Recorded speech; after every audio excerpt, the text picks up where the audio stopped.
atomic line. देखिए बेटा, what does it mean by atomic line spectra? Just give me 1 minute, beta. Actually, there is so much noise. I have to change my position. 1 minute.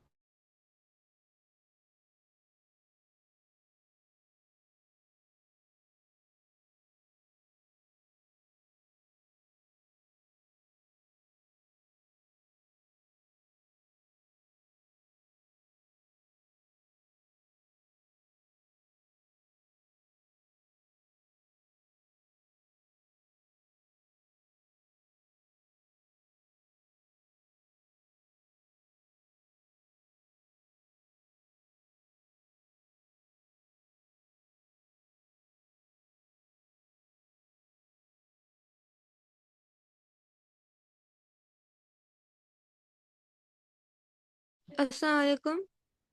वालेकुम अस्सलाम. How are you, Javeria? अल्हम्दुलिल्लाह, sorry मैं sorry late हो गया। Beta, every time I have to send message to join class. Why you people don't join on time, beta? Okay, so Javeria Bilal, I was going through your beta syllabus, and there is still few topics which are remaining in the syllabus of chapter waves. So I have added these topics in my presentation. So we will continue this topic. Okay. Okay. So now, students, we have to start this topic, atomic line spectra. So it's a very interesting topic. What does it mean by atomic line spectra?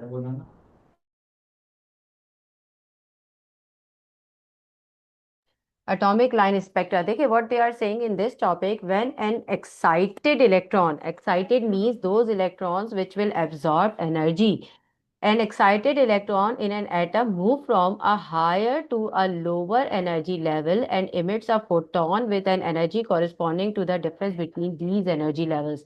देखिए बेटा, this is nucleus and these are the electrons which are revolving around the orbit. Okay, and these orbits have discrete energy. So electrons can move from one orbit to the other orbit or from the one state to the other state. All right. So when the electron will move from one state to the other state, either they will absorb the photon, or when they will move from higher state to the lower state, so it means they will emit the photon. And this photon is a light particle, is a light, is a energy. So it means that the emitted photon will has a spectrum, and that spectrum can be analyzed. All right. And this spectrum can be observed with the help of the screen, or we can observe the pattern of different waves formed by the emitted photon. देखिए बेटा, this is a totally different topic which we are going to learn today, atomic line spectra. So before going deep into this topic, I want to discuss the Bohr atomic model and Rutherford model. These two models will help to understand the topic of atomic line spectra. So I have already opened the YouTube videos which will help us to analyze this topic, atomic line spectra. Okay, so just give me 1 minute, beta.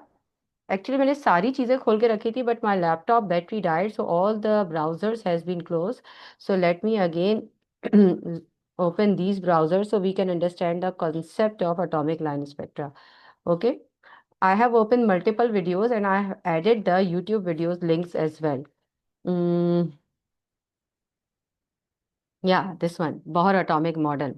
Do you have any idea about the Rutherford atomic model and 2 cup चाय सिर्फ 30 रुपए में। Bohr atomic model, students? Have you learned this topic in chemistry? Yes, miss. Okay, so it will be helpful for me as well to explain you this topic. देखिए बेटा, you all are familiar with the Rutherford atomic model. ठीक है? Rutherford has explained that the electron is revolving around the nucleus, and nucleus is a dense core which is present at the center. तो देखिए, Bohr atomic model was presented after the Rutherford atomic model. So what the Rutherford atomic model is saying, that it is saying that electron is a negatively charged particle which is revolving around the nucleus. Nucleus is a dense core which is present at the center, and electron is continuously revolving around the nucleus, and it is इस video में हम समझेंगे atomic spectra. जैसा कि हम जानते हैं कि एटम के ऑर्बिट्स में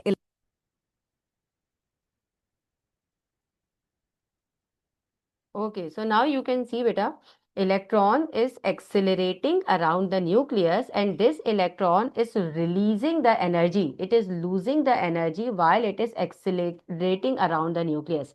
So now you can see if the electron is releasing the energy, radiating the energy, so it means that it will move closer to the nucleus.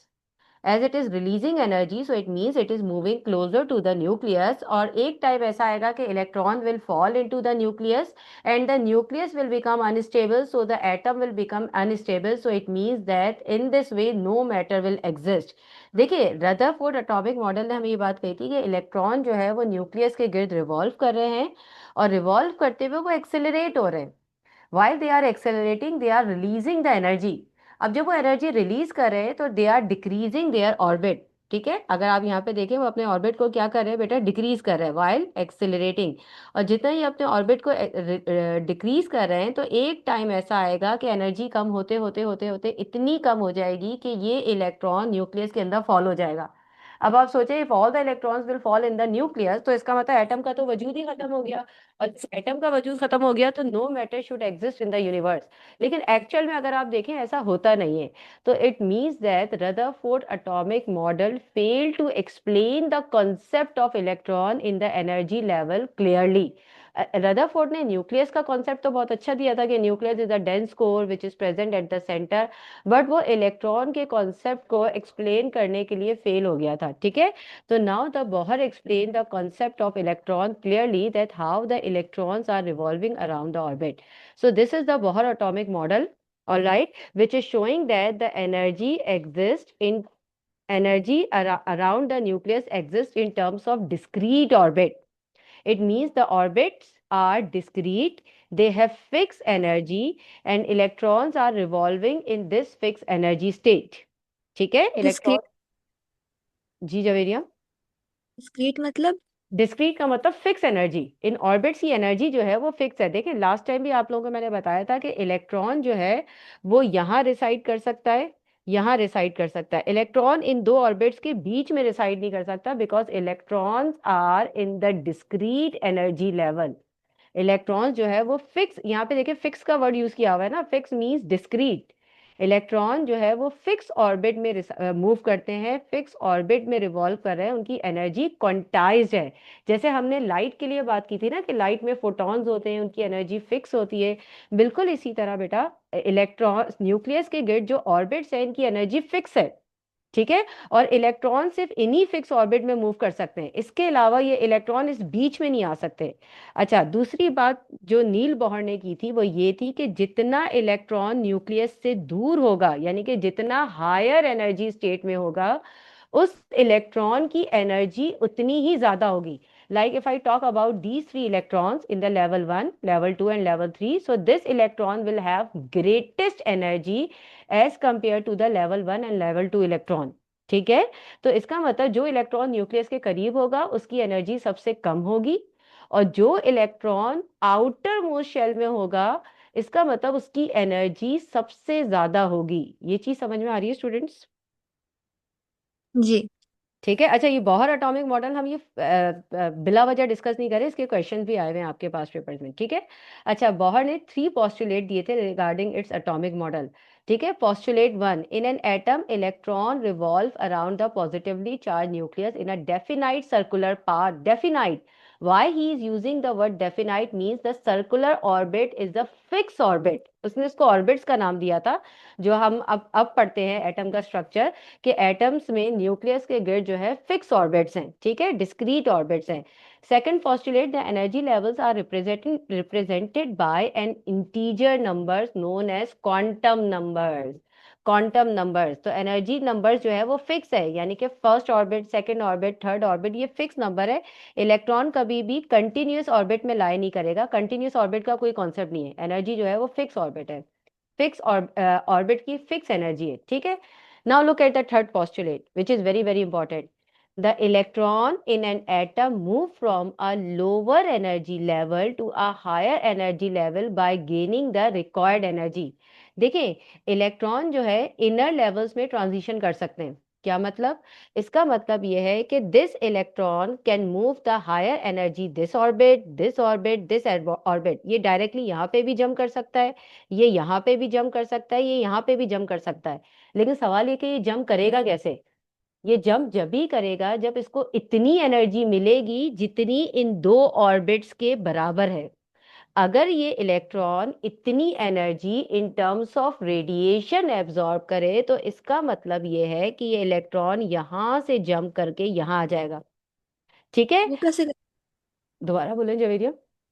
कैसे करेगा? ये तो पॉसिबल नहीं है। नहीं बेटा, क्यों पॉसिबल नहीं है? Obviously it is. Laser light is the one of the best example of this phenomena. Laser light से लाइट एमिट कैसे होती है? इसी फिनोमेना के थ्रू होती है। और बॉहर ने यही बात कही थी। अभी मैं आपको देखिए इतनी सारी वीडियोस दिखाऊंगी और आपको इतना मजा आएगा इस टॉपिक को पढ़ने में। इलेक्ट्रॉन जो है, लोअर ऑर्बिट्स के जो इलेक्ट्रॉन्स है वो अब एनर्जी एब्जॉर्ब करेंगे in terms of light. Energy absorb करने के बाद they will leave their orbit and they will move at the higher orbit. लेकिन वो हायर ऑर्बिट में ज्यादा देर तक नहीं रह सकते क्योंकि ये एक्साइटेड हो गए। इलेक्ट्रॉन जो हायर ऑर्बिट में जा रहा है, it is the excited electron. Electron continue ज्यादा देर तक एक्साइटेड स्टेट में नहीं रह सकता, वो वापस जंप बैक करके अपनी लोअर स्टेट पे आता है। लेकिन कैसे आएगा वो अभी हम आगे देखेंगे। सिर्फ इतना याद रखें कि बोहर ने जो थर्ड पोस्टुलेट दिया था वो ये था कि electrons in the atom can absorb the energy. और वो एनर्जी किस फॉर्म में एब्जॉर्ब करें? रेडिएशन की फॉर्म में एब्जॉर्ब करें। वो उतनी ही एनर्जी एब्जॉर्ब करेंगे जितनी इन दो ऑर्बिट के दरमियान का गैप है, यानी कि डिस्क्रीट एनर्जी एब्जॉर्ब करेंगे। और वो डिस्क्रीट एनर्जी किस टर्म में एब्जॉर्ब करें? लाइट की फॉर्म में। अब आप देखें, ये भी लाइट की पार्टिकल नेचर को प्रूव कर रहा है कि लाइट में पार्टिकल्स होते हैं, क्योंकि पार्टिकल ही पार्टिकल को एब्जॉर्ब करके यहाँ जम कर सकता है। वेव को एब्जॉर्ब करेगा तो वेव तो कंटिन्यूअस फिनोमेना है, particle is a discrete phenomena. तो इसका मतलब ये है कि electron which are in the lower orbit, इसको हम कहते हैं ग्राउंड स्टेट। अगर आप एटम का स्ट्रक्चर देखें, हर एटम के स्ट्रक्चर के हर लेवल पे तीन स्टेट्स होती है: ground state, excited state, ionization state. तो those electrons which are at the ground state का मतलब लेवल 1, एक्साइटेड स्टेट का मतलब level 2, level 3, level 4 and so on, level 8, level 9। Ionisation state का मतलब लेवल इनफाइनाइट। आयनाइजेशन स्टेट वो state होती है जहां पे या तो एटम अपना ऑर्बिट कंप्लीटली रिमूव कर देगा, किसी को दे देगा अपना इलेक्ट्रॉन, या फिर किसी से ले लेगा। तो हर लेवल में तीन स्टेट्स होती हैं: ग्राउंड स्टेट, एक्साइटेड स्टेट और आयनाइजेशन स्टेट। ठीक है? तो अगर इलेक्ट्रॉन ग्राउंड स्टेट से एक्साइटेड स्टेट में जा रहा है तो इसका मतलब वो इलेक्ट्रॉन एनर्जी को एब्जॉर्ब करेगा। एब्जॉर्ब करेगा तो वो ऊपर जाएगा ना, एक्साइटेड स्टेट में जाएगा। और कितनी एनर्जी एब्जॉर्ब करेगा? जितनी इन ऑर्बिट्स के बराबर है।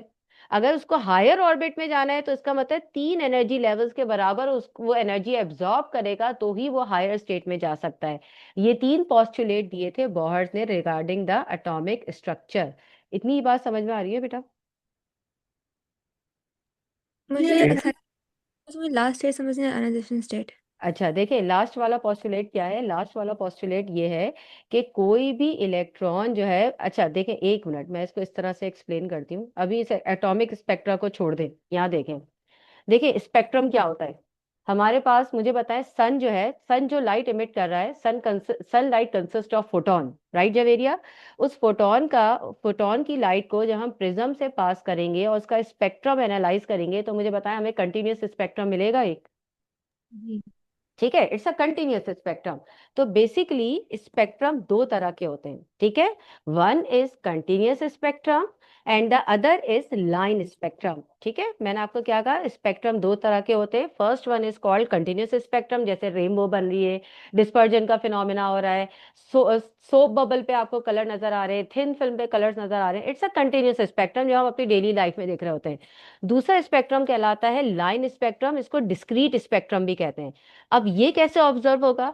देखिए, all solid liquid gases can emit the continuous spectrum, but only gases can emit the discrete spectrum. ठीक है? गैसेस जो है वो जैसे नियॉन गैस, ठीक है, it can emit the discrete spectrum. अब ये डिस्क्रीट स्पेक्ट्रम है क्या और ये कैसे अचीव होगा, ये मैं आपको बताती हूँ। लेकिन डिस्क्रीट स्पेक्ट्रम भी दो तरह के होते हैं। एक कहलाता है एब्सॉर्प्शन स्पेक्ट्रम और एक कहलाता है इमिशन स्पेक्ट्रम। अब ये बिल्कुल नई टर्मिनोलॉजीज आ गई आपके लिए कि एब्सॉर्प्शन क्या है, इमिशन क्या है, ये सब चीजें क्या है। तो देखिए बेटा, एक चीज अगर मैं आपको बताऊं यहाँ पे कि जैसे फॉर एग्जाम्पल कि ये आपके पास कोल्ड गैस है, या इस एक पिक्चर, यहाँ ये वाली पिक्चर मैंने ऐड की है, यहाँ देखिए, यहाँ पे ये एक लैंप है, ये लैंप लाइट को इमिट कर रहा है। ठीक है, इसका मतलब यहाँ से जो लाइट इमिट हो रही है वो एक कंटिन्यूस स्पेक्ट्रम फॉर्म करेगी। जी जवेरिया। मिस रियल लाइफ के अंदर ये लाइक कहाँ होता है? हाँ डिस्क्रीट स्पेक्ट्रम। मैं बता रही हूँ देखिए, सबसे पहले तो एक चीज देखें जवेरिया, कि ये एक लाइट है जो कि कंटिन्यूस स्पेक्ट्रम प्रोड्यूस कर रही है, यानी कि this light is emitting the photons. ठीक है, photons are the energy packets, they are energetic particles. अब यहाँ पे मैंने एक एक चैम्बर रखा है, इस चैम्बर के अंदर मैंने कोल्ड गैस रखी है, कोल्ड गैस। ठीक है, तो जब ये लाइट इस कोल्ड गैस से पास होगी तो it means that these gas molecules और gas atom will absorb this energy from the light. अब वो एनर्जी को एब्जॉर्ब कर रहे हैं। अब जब ये एनर्जी एब्जॉर्ब होने के बाद जो रिमेनिंग लाइट बचेगी जो कि कोल्ड गैस से पास हो रही है, जब हम उसका स्पेक्ट्रम ड्रॉ करेंगे तो हमें यहाँ पे जो स्पेक्ट्रम मिलेगा वो इस तरह का स्पेक्ट्रम मिलेगा। That is called line spectrum. इसको हम इमिशन स्पेक्ट्रम भी कहते हैं। अब सवाल ये है कि why we are getting this emission spectrum. देखिए, स्पेक्ट्रम तो हमें कंटिन्यूअस मिलना चाहिए। तो होता क्या है कि कोल्ड गैस के अंदर जो एटम्स हैं, ठीक है, ये न्यूक्लियस है, ये इलेक्ट्रॉन है जो इस ऑर्बिट में बैठे हुए हैं।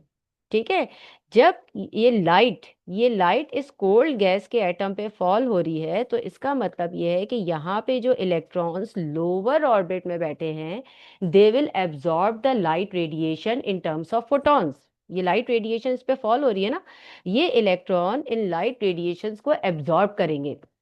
जब ये एब्जॉर्ब करेंगे तो एब्जॉर्ब करने के बाद तो ये एनर्जेटिक हो गया ना।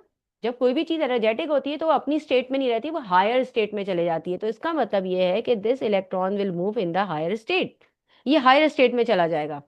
अब ये हायर स्टेट में ज्यादा देर तक नहीं रह सकता, इस एक्साइटेड स्टेट में ये ज्यादा देर तक नहीं रह सकता। ठीक है, तो इसका मतलब ये है कि ये वापस अपने ऑर्बिट पे आएगा।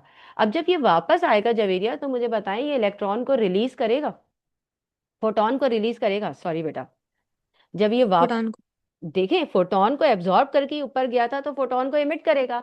तो जब ये फोटॉन को इमिट करेगा तो इसका मतलब फोटॉन इमिट हो रहा है, तो इसका मतलब लाइट इमिट हो रही है। अब आप सोचें कि इलेक्ट्रॉन जब अपने हायर ऑर्बिट से लोअर ऑर्बिट में आ रहे हैं तो वो लाइट को इमिट कर रहे हैं। उस लाइट का जब हम स्पेक्ट्रम हम ऑब्जर्व करेंगे तो हमें इस तरह का स्पेक्ट्रम मिलेगा जो कि कहलाता है इमिशन स्पेक्ट्रम। इमिशन स्पेक्ट्रम क्यों मिल रहा है? क्योंकि इलेक्ट्रॉन अपने हायर स्टेट से लोअर स्टेट में आ रहा है, तो it is emitting the photon, emit कर रहा है, फोटॉन इमिट कर रहा है। तो इसका मतलब ये है कि we can observe this spectrum that is called emission spectrum. ये चीज समझ में आ रही है स्टूडेंट्स?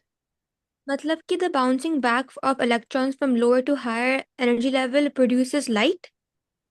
उल्टा बोल रही हैं आप बेटा Javeria, the bouncing back of electron from higher state to the lower state will emit the photon. That's photon और लाइट।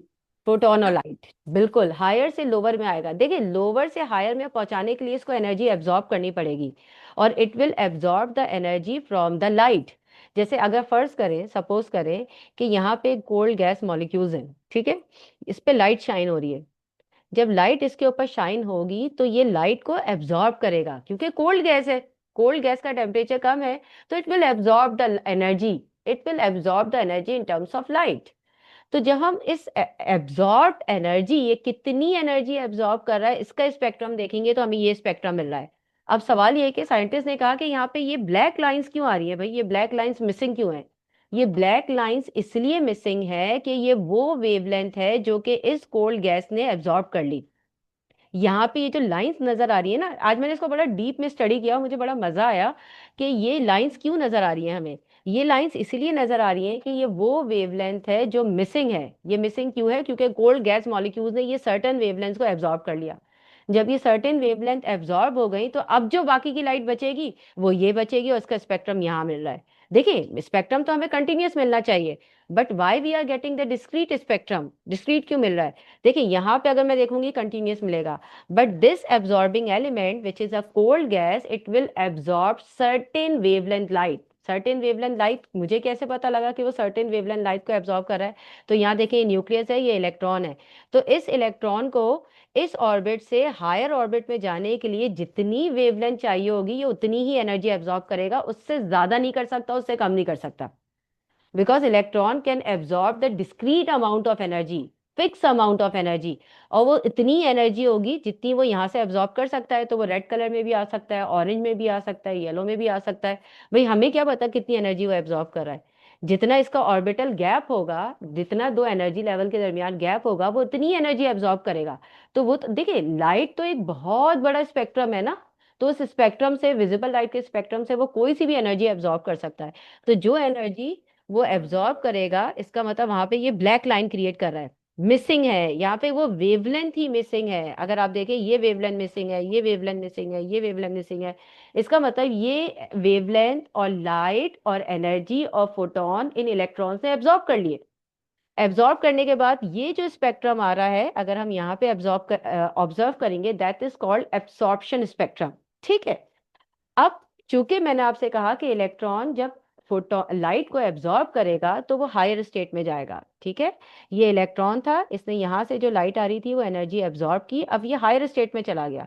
अब हायर स्टेट में ये ज्यादा देर तक नहीं रह सकता बेटा, it can not stay longer in the excited state. It means now it has to de excite itself. वो अपने आप को डी एक्साइटेड करेगा। डी एक्साइट कैसे करेगा? इसको वापस अपने घर पे आना है, अपनी जगह पे आना है। तो वापस अपनी जगह पे कैसे आएगा? जितनी एनर्जी उसने एब्जॉर्ब की थी 100%, उतनी ही एनर्जी ये इमिट करेगा। 100%। Why I am using the word here? Because energy is conserve, energy is conserve here. ये उतनी ही एनर्जी को इमिट करेगा। अब जब ये इमिट करेगा तो आप देखिए जो लाइन यहाँ पे मिसिंग थी वो आपको अब इमिशन स्पेक्ट्रम में यहाँ मिल रही होगी, ठीक है। तो जितनी लाइट उसने एब्जॉर्ब की उतनी ही लाइट को ये इमिट करेगा। तो it means that now we are getting that discrete spectrum here which is called emission spectrum. और ऑब्वियसली एक गैस एटम या एक गैस मॉलिक्यूल तो नहीं है, there are lots of atoms here which will absorb the energy. Their electrons, there are lots of electron in the atom which will become excited. तो जब वो अपने हायर ऑर्बिट से लोअर ऑर्बिट में आएंगे तो वो फोटॉन्स को, लाइट को इमिट करेंगे और आउटपुट पे आपको इस तरह का स्पेक्ट्रम बनता हुआ नजर आएगा। यहाँ तक बात समझ में आ रही है स्टूडेंट? बस एक क्वेश्चन, अगर एक जो इलेक्ट्रॉन आउटर मोस्ट शेल के अंदर है तो उसके साथ क्या होगा? When it leaves the orbit is it gonna just like float away और समथिंग? दोबारा पूछें जवेरिया। आउटर मोस्ट ऑर्बिट में जो है। इलेक्ट्रॉन ऑर्बिट में है and when it gains the energy, उसके साथ फिर क्या होगा? Because there is no other orbit above it. तो देखिए अगर उसके पास कोई अदर ऑर्बिट नहीं है तो इसका मतलब वो आयनाइज हो जाएगा। Now it can leave the atom, ठीक है। या तो वो उसी लेवल की एक्साइटेड स्टेट में चला जाएगा। मैंने आपसे क्या कहा कि हर जैसे अगर मैं हाइड्रोजन की बात करूं तो हाइड्रोजन के पास तो एक ही इलेक्ट्रॉन है, एक ही ऑर्बिट है, लेकिन हाइड्रोजन के लेवल में भी अलग अलग एक्साइटेड स्टेट होती हैं। As I told you, ground state, excited state, ionization state, यानी कि एक ही हाइड्रोजन के एटम के अंदर, एक ही ऑर्बिट के अंदर डिफरेंट एक्साइटेड स्टेट्स हैं, ठीक है। तो वो एक, जैसे अगर मैं कहूं कि एक क्लास के अंदर मैंने डिफरेंट लेयर्स बना दिए, और मैं अगर कहूं कि स्टूडेंट पीछे वाली लेयर से आगे शिफ्ट हो रहे हैं, तो वो एक ही क्लास के अंदर हो रहे हैं ना। बिल्कुल इसी तरह एक ही ऑर्बिट के अंदर डिफरेंट लेवल्स होते हैं, डिफरेंट एक्साइटेड स्टेट होती है, डिफरेंट एनर्जी लेवल्स होते हैं। तो इलेक्ट्रॉन लोअर एनर्जी लेवल से हायर एनर्जी लेवल में जाएगा, जरूरी नहीं है वो के शेल से एम शेल में पहुंच जाए, जरूरी नहीं है। एक ही ऑर्बिट के अंदर भी वो अपनी डिफरेंट ट्रांजिशन कर सकता है, डिफरेंट एनर्जी लोअर से हायर एनर्जी स्टेट में जा सकता है। राइट जवेरिया? मतलब कि फॉर एग्जांपल अगर ये है it's gonna go until here, फिर वापस आ जाएगा, है ना? फिर बस इतना वापस तो आ याद जाए। बिल्कुल बिल्कुल। अच्छा अब जरा इसको एटॉमिक स्पेक्ट्रा को और जरा गौर से देखते हैं कि in this video they are explaining very well, क्योंकि मुझे लगता है थ्योरी पढ़ के इतना अच्छा समझ में नहीं आता जितना हमें वीडियोस देख के आता है। तो this is the Bohr atomic model postulate that each and every orbit has fix energy and remaining. Remember बेटा, जितना इलेक्ट्रॉन हायर स्टेट में होगा उसकी एनर्जी उतनी ज्यादा होगी, जितना इलेक्ट्रॉन लोअर स्टेट में होगा उसकी एनर्जी उतनी ही कम होगी। ओके मानूर। तो देखिए इलेक्ट्रॉन्स आर, अच्छा आप देखें अब अल्लाह ताला का निज़ाम देखें कि इतने सारे ऑर्बिट्स हैं एक एटम के अंदर, and the electrons are revolving. कोई इलेक्ट्रॉन दूसरे इलेक्ट्रॉन से कोलाइड नहीं करता। कभी ऐसा नहीं होगा कि अगर एक ऑर्बिट के अंदर, के ऑर्बिट के अंदर दो इलेक्ट्रॉन है तो वो आपस में कोलाइड हो जाए। अगर कोलाइड हो जाएंगे तो they will lose the energy, तो फिर तो एटम खत्म हो गया। तो कभी हर इलेक्ट्रॉन की अपनी स्पिन होती है, अपनी मूवमेंट होती है, अपनी अपनी अपनी समझ लें मोमेंटम होता है। तो यहाँ देखें, when the electron will move from higher state to the lower state, जरूरी नहीं है वो यहाँ है, वो यहाँ भी आ सकता है, वो यहाँ भी आ सकता है। तो अगर वो दो एनर्जी गैप के बराबर एनर्जी इमिट कर रहा है तो it will emit the higher spectrum light. तो जितना ट्रांजिशन होगा बेटा हायर से लोअर, उतनी ज्यादा लाइट वो इमिट करेगा। तो देखिए लाइट इमिट करने के लिए लाइट को एब्जॉर्ब करवाना बहुत जरूरी है। यहाँ देखें, electrons are absorbing the light and they will become excited. ठीक है। तो यहाँ देखिए, एब्सॉर्प्शन स्पेक्ट्रम, इमिशन स्पेक्ट्रम। पहले तो gases are absorbing the light. अगर आप इस वाली स्लाइड को जरा दोबारा से देखें, look at here, these are the atoms of same gas. Suppose that right now this atom is absorbing the light. अब ये कंटिन्यूअस स्पेक्ट्रम है बेटा। इस स्पेक्ट्रम को जब ये एटम एब्जॉर्ब कर लेगा तो इसका मतलब ये कि जब एब्जॉर्ब कर लिया तो इस स्पेक्ट्रम की कुछ वेवलेंथ तो मिसिंग हो गई ना, क्योंकि वो इन इलेक्ट्रॉन्स ने एब्जॉर्ब कर ली। अब जब वो एब्जॉर्ब कर लेंगे तो वो अपनी स्टेट में नहीं रहेंगे, वो सब एक्साइटेड स्टेट में चले जाएंगे। अब जब हम इस एब्सॉर्प्शन स्पेक्ट्रम को देखेंगे तो हमें लाइन स्पेक्ट्रम मिलेगा। ठीक है, जिसको हम एब्सॉर्प्शन लाइन स्पेक्ट्रम कहते हैं। अब ये ज्यादा देर तक एक्साइटेड स्टेट में नहीं रह सकते, तो obviously they will come back to their state, and when they will come back to their state they will emit the spectrum, they will emit the photon, they will emit the light, and that spectrum is called discrete spectrum. अगर मैं आपको show करूं तो वो discrete spectrum कुछ इस तरह से नजर आते हैं। यहाँ देखिए, like this is the emission spectrum। क्योंकि इन्होंने देखिए जो सर्टेन लाइट वेवलेंथ इन्होंने एब्जॉर्ब की थी इलेक्ट्रॉन ने, ये एब्सॉर्प्शन है, जो वो लाइट में से एब्जॉर्ब कर रहे हैं, वही सर्टेन लाइट इन्होंने इमिट की है। तो अगर आप देखें यहाँ पे अगर ब्लैक लाइन नजर आ रही है तो ये मिसिंग लाइन क्यों है? क्योंकि जब आप लाइट किसी कोल्ड गैस पर शॉवर कर रहे हैं तो वो सर्टेन फोटॉन्स को एब्जॉर्ब कर रहे हैं, तो ये ब्लैक लाइंस नजर आ रही हैं। अब लेकिन वो ज्यादा देर तक उस स्टेट में नहीं रह सकते क्योंकि वो उनको वापस अपने स्टेट में आना है। तो it means they will emit the spectrum, they will emit the photon, that photon will have the same wavelength, same light। तो आप देखें जो ब्लैक लाइंस यहाँ पे मिसिंग थी, वही ब्लैक लाइंस आपको नीचे, वही कलर्ड लाइंस आपको नजर आ रही है।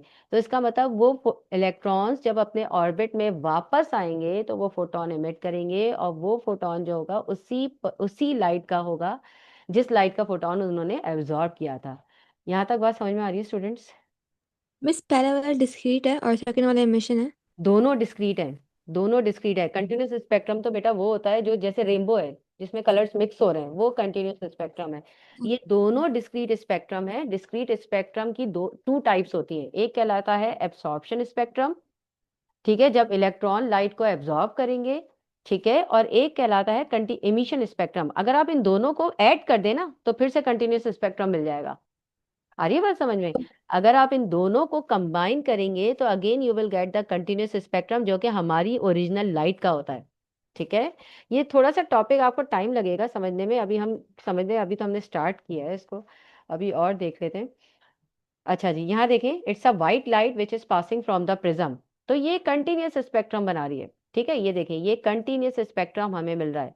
लेकिन अब इस कंटिन्यूस स्पेक्ट्रम के आगे अगर मैं एक कोल्ड गैस रखूंगी तो वो कोल्ड गैस इस सर्टेन वेवलेंथ की लाइट को एब्जॉर्ब करेगी, तो हमें एब्सॉर्प्शन स्पेक्ट्रम मिलेगा। ठीक है, जैसे मैंने यहाँ पे बात की थी, एब्सॉर्प्शन, ये हमारे पास एक तो एब्सॉर्प्शन, ये उल्टा बता रहे हैं। एक मिनट एक मिनट एक मिनट एक मिनट, यहाँ पे एक एरर आ रहा है वीडियो में। ये तो एब्जॉर्ब कर रहा है लाइट को, ठीक है। यहाँ देखिए, ये फोटोन इलेक्ट्रॉन लाइट को एब्जॉर्ब करेगा और हायर ऑर्बिट में जा रहा है। लेकिन ये हायर ऑर्बिट में ज़्यादा देर मैंने कहा नहीं रह सकता, ये वापस स्टेप बैक करेगा, और जब वापस आएगा तो ये फिर फोटोन इमिट करेगा, तो it will form the emission spectrum. ये चीज़ क्लियर है? यहाँ देखें, ये हाइड्रोजन का स्पेक्ट्रम है, ये हीलियम का स्पेक्ट्रम है। आपको पता है अब जो पीरियोडिक टेबल में जितने भी एलिमेंट्स डिस्कवर होते हैं वो हम स्पेक्ट्रम एनालिसिस से फाइंड करते हैं कि उनको पीरियोडिक टेबल में किस ऑर्डर पे रखना है, किस एटॉमिक नंबर पे रखना है, कौन से पीरियड में रखना है उनको। तो बेसिकली ये स्पेक्ट्रोस्कोपी एक केमिस्ट्री की फील्ड है जिसके थ्रू हम ईच एंड एवरी एलिमेंट की स्पेक्ट्रम एनालिसिस करके उसकी डिफरेंट कैरेक्टरिस्टिक्स फाइंड आउट कर सकते हैं। ऑलराइट। जी मिस, और जो कोल्ड गैस है वो यहाँ पे रखी जाएगी या फिर यहाँ पे रखी जाएगी, कहाँ एक पे मिनट एक रखेंगे? एक मिनट, सॉरी बेटा, दोबारा बोले। कोल्ड यहाँ पे गैस। रखेंगे कोल्ड गैस आप यहाँ पे बिल्कुल रख सकते हैं। तो कंटिन्यूस लाइट है ना यहाँ पे जो हमें मिली है, तो कंटिन्यूस लाइट है, आप यहाँ पे भी रख सकते हैं, यहाँ पे भी रख सकते हैं। यहाँ देखिए मैं इसमें दिखा रही हूँ। कोल्ड गैस को इन्होंने कहाँ रखा हुआ है? यहाँ रखा हुआ है। ठीक है। ये कोल्ड एब्जॉर्बिंग मुझे। टेम्पल है, ये कोल्ड गैस। यहाँ से जो लाइट एमिट हो रही है ना, ये तो सिंपल लाइट है, सिंपल लाइट। ठीक है, जिसका कंटिन्यूस स्पेक्ट्रम बनता है। अब जब ये गैस इसको एब्जॉर्ब कर लेगा तो एब्जॉर्प्शन के बाद जो हमें स्पेक्ट्रम बचेगा वो ये स्पेक्ट्रम आ रहा है। ठीक है। इसका मतलब ये स्पेक्ट्रम इस जगह पे प्रोड्यूस होगा। यहाँ पे अगर आपने स्क्रीन रखी हुई है तो ये स्क्रीन ऐसा स्पेक्ट्रम शो करेगी। यहाँ पे आप स्क्रीन लगाएंगे तो ये आपको रेनबो कलर सारे जो हमारा रेनबो कंटिन्यूस स्पेक्ट्रम होता है वो शो करेगी। लेकिन मैंने आपको कहा कि इलेक्ट्रॉन्स जो है एक्साइटेड स्टेट में ज्यादा देर तक नहीं रह सकते, वो वापस जंप बैक करके अपने ओरिजिनल ऑर्बिट पे आते हैं। तो दे will emit this spectrum that is called emission spectrum. Right. और इमिशन स्पेक्ट्रम यहाँ पे होगा, ये वाला है। बिल्कुल बिल्कुल। अच्छा, मैं आपको और पिक्चर शो करती हूँ तो it will help you to understand this topic better. यहाँ देखें। Look at this one. Now I have to read these lines, they are very important. यहाँ देखिए, hot gases produce emission line spectra. तो hot gases तो hot जब ही होंगी ना, इनिशियली तो वो कोल्ड गैसेस थी। Cold gases after absorbing the radiation they will become hot, they will become hot. तो हॉट गैसेस जो है वो इमिशन स्पेक्ट्रम प्रोड्यूस करेंगी। क्यों इमिशन स्पेक्ट्रम प्रोड्यूस करेंगी? क्योंकि हॉट गैसेस के अंदर जो इलेक्ट्रॉन्स है वो एक्साइटेड स्टेट में है, यानी कि हायर ऑर्बिट्स में। तो वो अपने एक्साइटेड स्टेट से जब ग्राउंड स्टेट में आएंगे तो वो फोटोन इमिट करेंगे। देखिए क्या कह रहे हैं, when the atoms of the gas are excited electron gains energy. तो इनको एक्साइटेड हम कैसे कर रहे हैं? हम इनको एनर्जी दे रहे हैं। जब हम इनको एनर्जी देंगे तो इनके इलेक्ट्रॉन लोअर लेवल से हायर लेवल पे जाएंगे। जब हायर लेवल पे जाएंगे तो इट मीन्स वो एक्साइटेड हो गए। अब electron can not stay in a continuous state of excitation.